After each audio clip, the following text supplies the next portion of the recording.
সেরকম একটা পরিস্থিতি, ওইটা টিম নাই, চলে গেছে। কোথায় বসেন, কিভাবে ক্লাস করেন, আমার বোধগম্য হচ্ছে না। আমার মনে হয় এখানকার যে মানুষের যে মানসিক অবস্থা বা দশা, ওই প্রতিষ্ঠানেরও সেই রকম অবস্থা।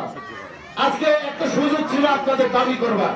এখানে আমাদের প্রিয় নেতা মরকেজুর রহমান মরকে আছে, এখানে বেলাল ভাই আছে, আমরা আছি।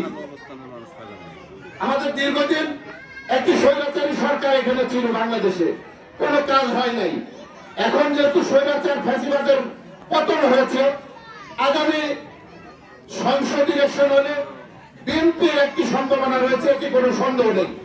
তাহলে বিএনপির নেতৃবৃন্দ এখানে এসেছে, আপনারা তো মন খুলে আজকে দাবি করতে পারতেন যে সর্বপ্রথম অগ্রাধিকার ভিত্তিতে এই প্রতিষ্ঠানটি করে দিতে হবে।